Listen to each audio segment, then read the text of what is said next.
стъпка, къде да се разхождаме естествено в магазина, защото навън е клинч. И сега ще мерим разни неща, ръкавички, вода, каквото ти дойде.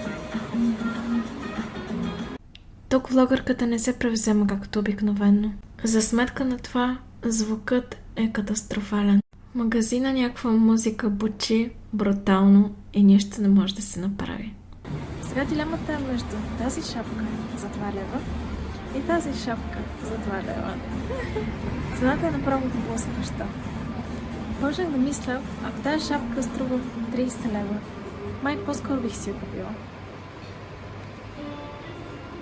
Тук видеото си е наред. Блогърката се разкъсва между 2 шапки, което означава, че има история и конфликт. И така, здобих се с нови ръкавички и сега пред вас ще ги сложа за първи път. Така, слагам ръкавичките. Много яко. Усещането е много яко, защото са много мекички отвътре. Едно такова, като да гушкаш плюшено мехченце, също толкова яко. Стоп! Хубавото на това видео е, че сме на слънце. Лошото на това видео е, че сме на слънце. И не мога да не се снимам пред това борче. Мамо, покажи борчето нагоре. Не дай да въртиш камерата, само покажи. Защо завъртя камерата? Тигаш нагоре и хващаш борчето. Какво толкова сложно има? Сега върни на мен. Сега това знаеш как ще изглежда като го редактирам. Ти си най-хубавата коледна играчка. Благодаря, но това знаеш как ще изглежда като го редактирам. Някакво криво видео майна.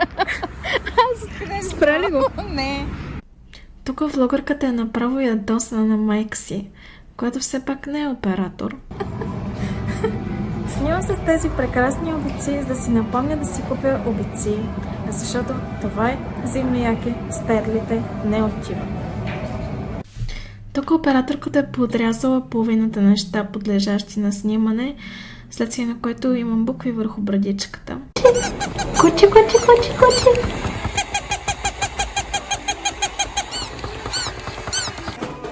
Ето този е невероятен.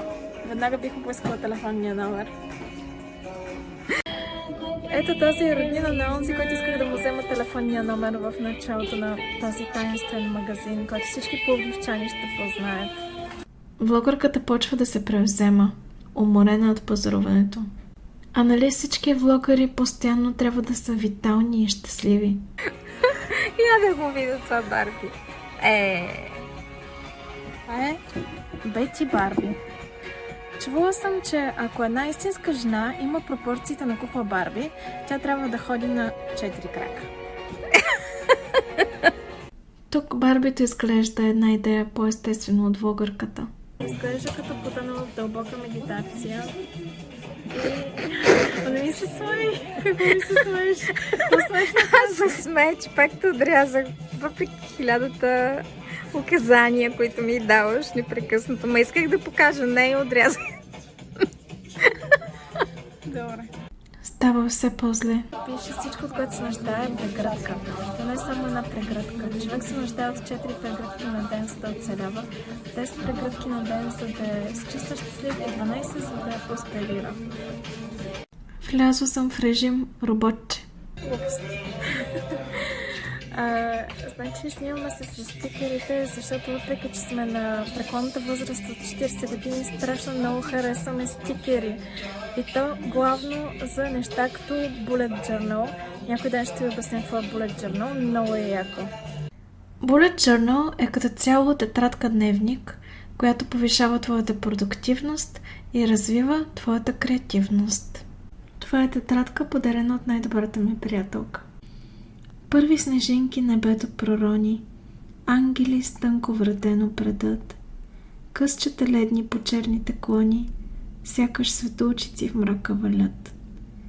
Нови надежди възкръсват в земята, светят елите под звездната жар, пишат на белия старец децата, чакат в съня си мечтания дар. Кой ли художник нощта се рисувал, нанис цветя по стъклата блестят, вятърът с медни звънчета потанцува, борови конки в огнище горят. Ангели ваят сребристи луни, лее небето снежинки в мрака, ято връбчета си търсят трохи. Тихо е, всички вълшебства очакват. Стихотворение на Евелина Радионова. Си припомням, че се отива най-хубавия сезон до годината. Тук Мери Крисмас е наобратно. На българката и операторката такива неща не им правят впечатление. Да, давай. Ето точно по това конче никога не съм била целувана. Защо точно по това клонче? То няма такова, което трябва да има. Айде, давай. Давай, няма да го... Давай. Ето точно по това конче никога не съм била целувана. Отново липса на внимание към реквизита. Тук влогърката страда от наблюдателността на операторката. Ето, точно по това конче никога не съм била целувана. Всъщност не съм била целувана под нито едно от кончетата в магазина. Това говори само за себе си. Къщи домът е там, където е мама, не някъде другаде. Значи този таинствен магазин е нашия дом. Ето, ако искате да сложите рога на някой, се чуете как да стане на някой ваш приятел, няма да е, обаче на най-добрата ви приятелка спокойно може да сложите рога по този начин. И накрая, за гранд финале, една улична находка. Матинце! Матинка! Матинко! Матинко! Ела тук да те видим. Ей, хубаво котенце. Виж как от мен нищо котките ми се плашат, даже колко съм добри.